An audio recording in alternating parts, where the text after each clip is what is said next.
welcome back to another episode of Lecker Bites. My name is Marcus, I'm the founder of Lecker.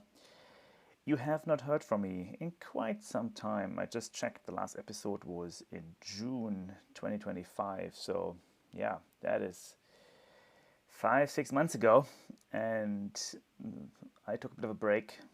I had a baby, yay, and been a bit offline to focus on moving to an area, building my family. But now I am back to tell more the Lecker story and share more about the updates as soon as I can, as much as I can, that happen in the Lecker world, which honestly it's a slow-moving train, but in general it's also a lot to talk about still. I mean, who has tried to build a real food nutrition brand from Southeast Asia for the world? I mean, that's something we're trying to do. We're on a now 5-year journey if we count all the experiments in 2020-21 as well. We're still growing strong. So what has happened in the last few months? I like to talk about export and markets a lot. I think that's always exciting to me. We have launched in France, which is a very important market for us.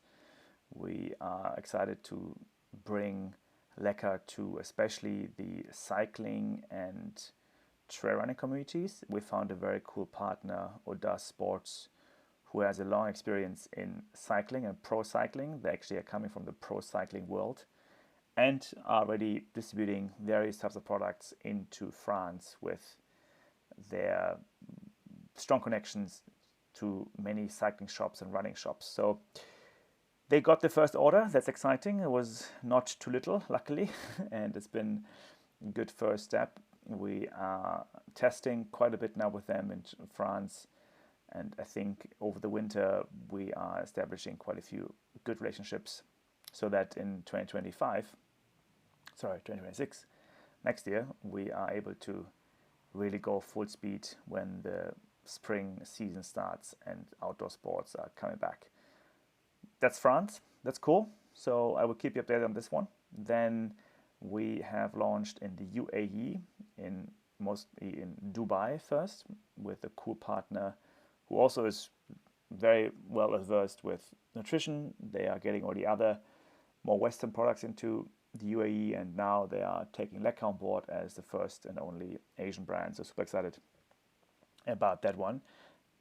UAE is actually maybe not so much about outdoor sports per se, which you might think, but in the winter, like now, it's cooling down, and the Ironmans and triathlons and running is also happening quite a bit. Especially, there's also a big fitness, like indoor fitness industry that we're tapping into.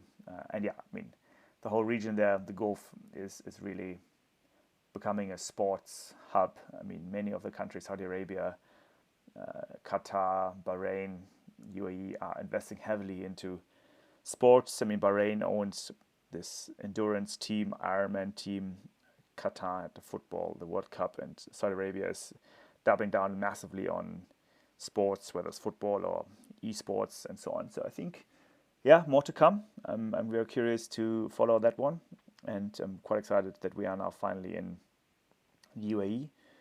We are otherwise in conversations with many other countries.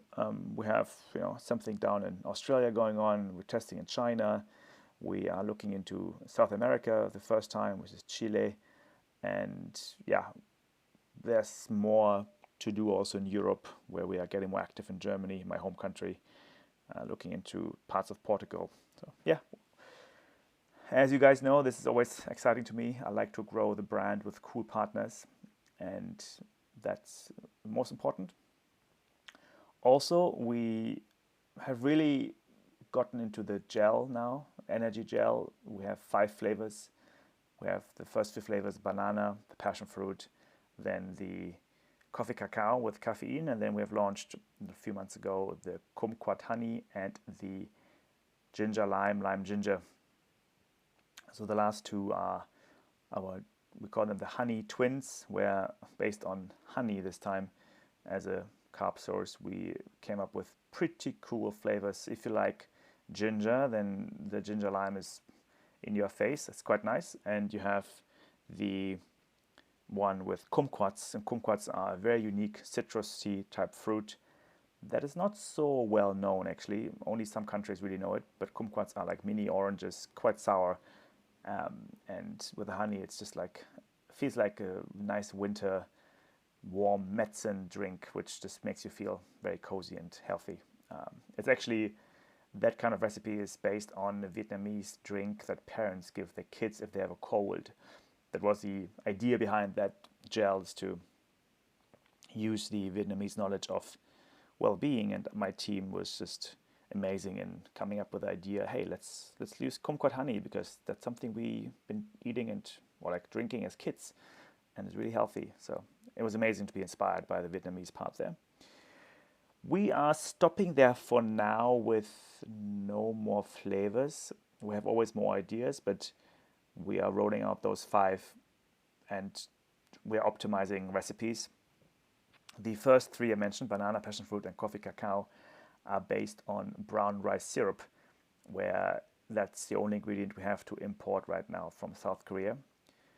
We are going to change that now to tapioca syrup, which has the same amount of carbs, but it's less sweet and is easier for bringing out the other flavors, has less of a flavor basically. So it's good for passion fruit and banana to come out more. There was a very interesting kind of experience to source a locally made syrup, again doubling down on our idea and our vision to only use ingredients that are grown close by the factory.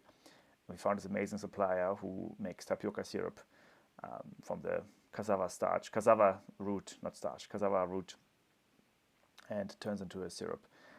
So yeah, then we can really say that the entire ingredients list of our gels are sourced from very close by in Vietnam, our factory.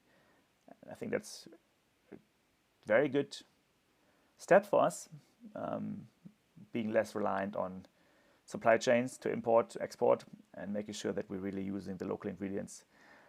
We're going to launch those 3 new flavors, or the 3 adjusted flavors with tapioca syrup in the next few months. And alongside also, we are going to make sure all our packaging, the sachets, the bags of each gel, has been adjusted to this 4-sided sealing one. We already have gradually transitioned to this 4-sided seal bag. We will have all of the 5 flavors in this bag very soon. It's much better sealing. It will give us longer shelf life. We're aiming for 14 months right now. Soon it's going to be 16 months. And yeah, then we'll make sure that that's in case. And then of course the opening and the way the users can use the gel. We also have been improving the top part of the sachet quite a bit so that it's easy to open, easy to consume, and then also is a tear stop gap, it's called, so that if you tear the top apart, it still sticks to the main body. It doesn't get just ripped into 2 pieces. And sometimes you have these gel rips off on the top lying around the course, and we don't want this, so we're trying to have this tear stop gap so that you keep the bag in one big piece. So yeah, this is big news on the energy gel front, and we've been working quite a bit on improving the recipe and the packaging. Then, really exciting is, of course, to launch more product lines to come closer to our vision of a very decent product portfolio that serves all endurance athletes. I can already tell you that we are working on a ultra fuel gel. So it's basically a bigger version of our current gels packaged in a spout pouch. So that's some with kind of a cap on top you can screw off. I can't tell you much about the recipes right now, the ingredients and the actual flavors, because it's still working, but I can tell we have two in the works, which I'm very proud of. And the idea is to give consumers products that are bigger in the sense of they have more net weight. Actually, the size is fairly similar to our current gel, but you will get around 55 to 60 grams of carbs per serving, which is more than double what we have right now of 25, 27 grams. So this is really focused on the ultra guys, whether cycling or running, who need to consume a lot of carbs per hour. Some say 100, 150, 120 gram carbs per hour is now needed, and we want to help the athletes to consume naturally and based on real food, give them these options. And then we have one more product line coming next year. That's going to be around hydration, but I will leave this a bit further out for now because we were just planning the bits and pieces here to make sure it's within our swim lane of real food, it's within our swim lane of being gut friendly, and it's easy to absorb, easy to digest. That's really clear for us. On the sales front, it's been pretty active. I mean, we have been doing more in America. We have launched with some fleet feeds in California. We are doing a lot of sales calls in various parts of America to make sure we get into the right running shops and cycling shops. It's not as easy as I thought. It's a very busy, very crowded market. The insights I'm having right now is that first and foremost, it's a very large market. You have hundreds of, maybe even thousands of shops here, which is amazing. So lots of stuff to do for us.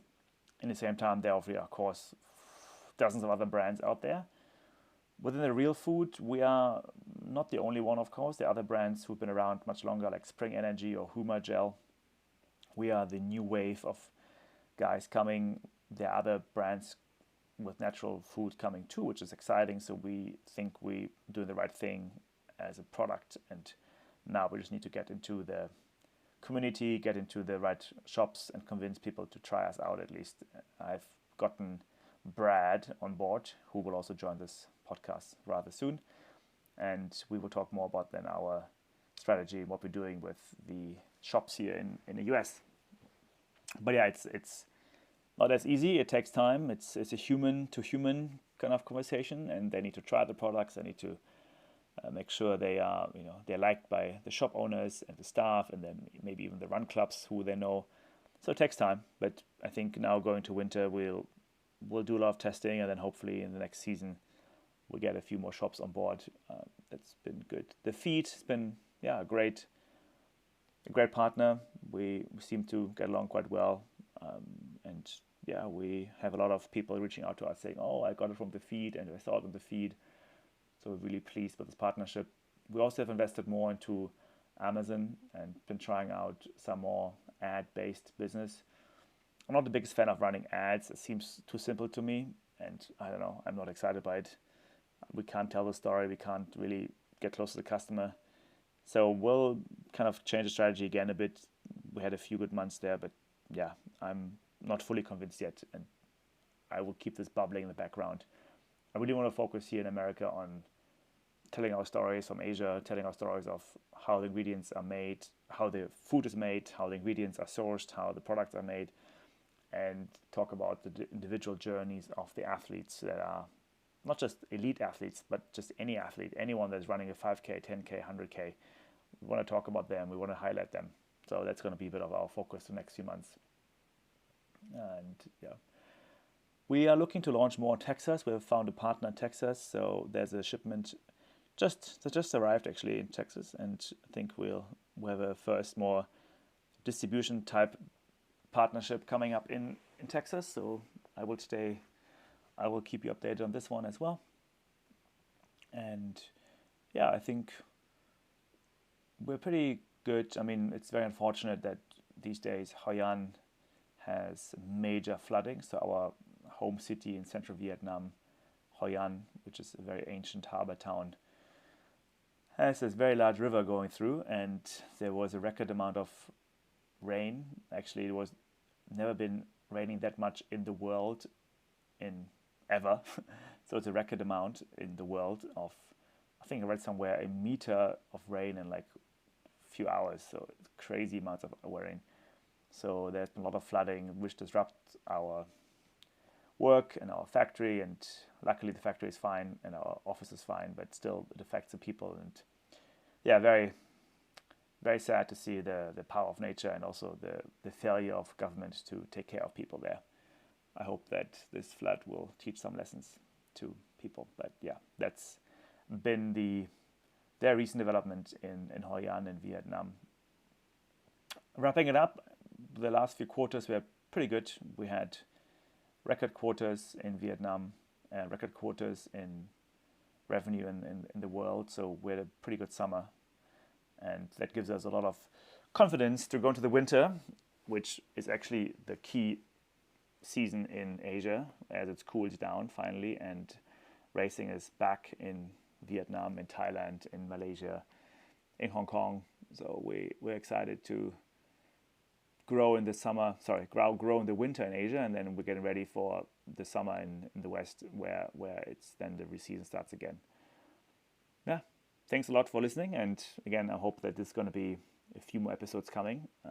It's going to be a regular thing, as I want to keep you updated out there. If you have anyone that is interested to talk to us, whether it's in business or marketing or on product, please reach out anytime. My email is marcus@getlecker.com, or Instagram. It's all public. All right, thanks for your support, thanks for listening, and have a good one. Thank you so much.